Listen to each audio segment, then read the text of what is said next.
Dear Your Name, hello, I don't know you, or maybe I do, or perhaps I did at one point but have since fallen out of touch with you. Maybe you're someone who has more than a few reasons not to like me. It's hard to keep it all sorted these days. Regardless, I just wanted to say that I'm truly glad that you are here. What a pleasure it is to know you and all your imperfections and quirks, the way you furrow your brow when you're a little frustrated or bite your lip when you're thinking really hard. I love the way you throw your head back when you laugh and smile ear to ear. I adore how you always give me your undivided attention and are excited to listen to me. It truly makes me feel alive, and that is so wonderful a gift. Thank you so very much.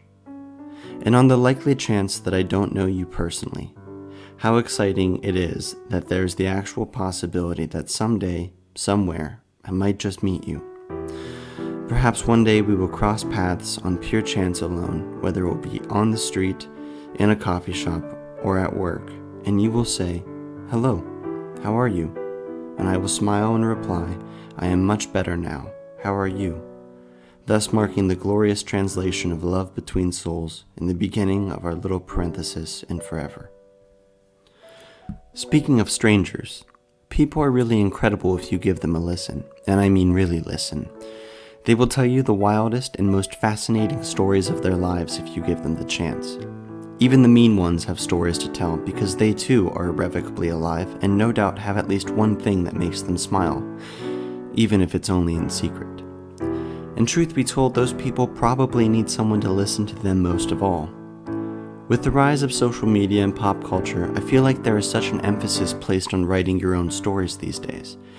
And as an albeit hopeless and talentless writer myself, I can't help but agree that is important. But no one ever talks about listening, not really, anyway. Those who speak would be all for naught without those who listen. So the next time you're around that person, you know the one, and they begin talking about that thing, their thing. Try this little experiment. Reach out and simply grab their hand. That's it. Let them know that you're not just hearing the words, but that you are physically there with them, and that for this one moment, everything is okay. But just because people have things to smile about does not mean that people do not have things to cry about. We all have those bad times.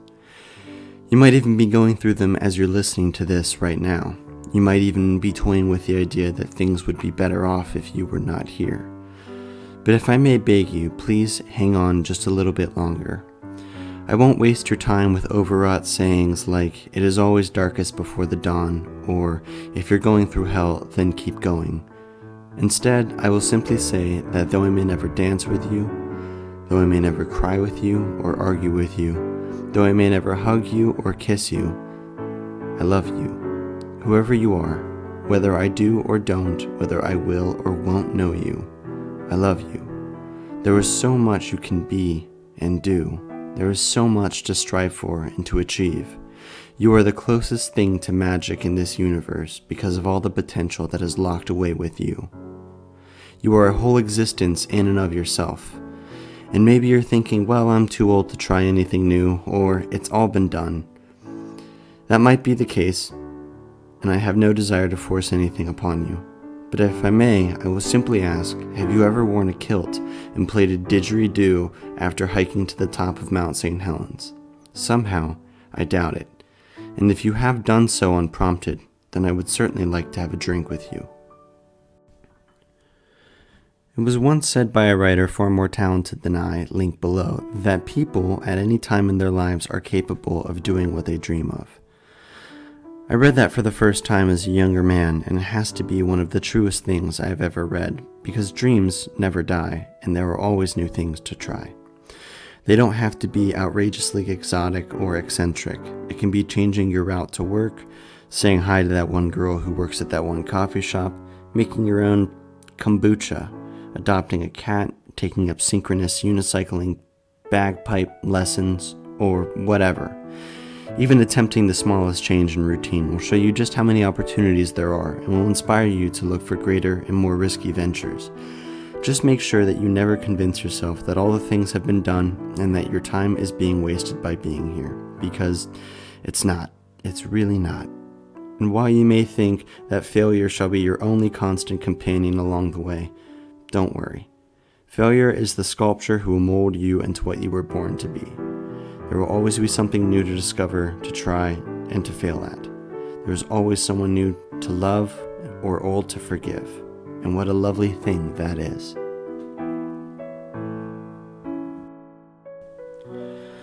I've come to understand recently that forgiveness is the opposite of anger. My grandmother once said to me that being angry is like drinking poison and hoping that it kills someone else. If that's the case, then forgiveness must be the medicine. No one is perfect, and as a matter of fact, it makes a whole hell of a lot of sense that the more time you spend with someone, the more likely they are to mess up, to fall short, say the wrong thing, etc., etc. So invariably, the ones you love will be the ones who hurt you the most, and vice versa. But that's part of love, isn't it? Standing before someone and letting them see the ugliest things about you, and praying to whatever gods may be that they accept you in spite of them. And odds are you're a real piece of work. I know that I certainly am. So be gentle, because the same person who you ask to accept you despite it all is going to ask you to accept and forgive them too at some point. Forgiveness is a two-way street like that. What's interesting about people is that often we think of ourselves as a centered being. The deeper you go, the more precise an answer you should find to the question, who am I? But in reality, humans are more akin to giant cities. They are full of an innumerable moving and communicating parts. The human brain alone is full of billions of individual nerves who all communicate with each other to give birth to thought. And while this might unsettle you, it has an upside, I think. And that is that you can have relationships with yourself like you do with others. At times you will hate yourself, and then you will love yourself. Sometimes you will say things you didn't entirely mean, and dream things you didn't know you could imagine. Because of this, you can forgive yourself like you can forgive everyone else. So please do. I will not say some embryonic garbage like, you can't love others until you love yourself, because that kind of thing, love, is a skill. It's difficult. You have to work at it. And even when you quote-unquote master it, you will still mess up occasionally. This is one of the many plethora of things which you will have to forgive yourself for eventually. And while you might not be able to love yourself every day, you can always love someone else, and maybe even be selfless enough to accept their love in return someday. I don't say any of this lightly. Life is the toughest and longest thing we will ever experience. But it wouldn't be called life if we got out of it alive, would it? There was something wise that I once heard from a priest, which I will now secularize and reappropriate for you here. The universe does not call the equipped, but rather it equips the called. I know you might be afraid, or irrevocably hurt.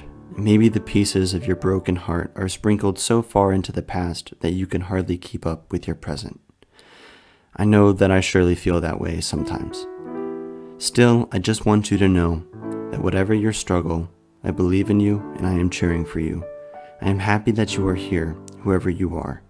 This is such an enchanting world as it is, and the only thing that could possibly make it more beautiful is you.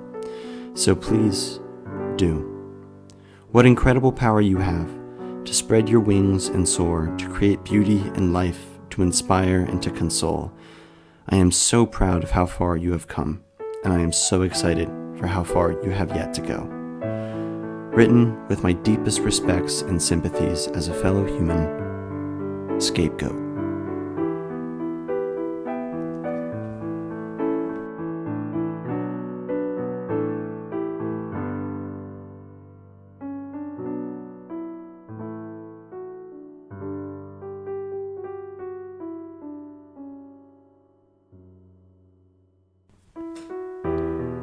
P.S. If there's anyone you know in your life who you think might profit from listening to my hastily made and poorly written excuse for a love letter, then perhaps you could send it their way. I'm under no delusion about the vanity required to think that I, of all people, could help them. I can barely help myself sometimes. But perhaps the notion that you were thinking about them in particular might be what really helps them. At least, I surely hope it does.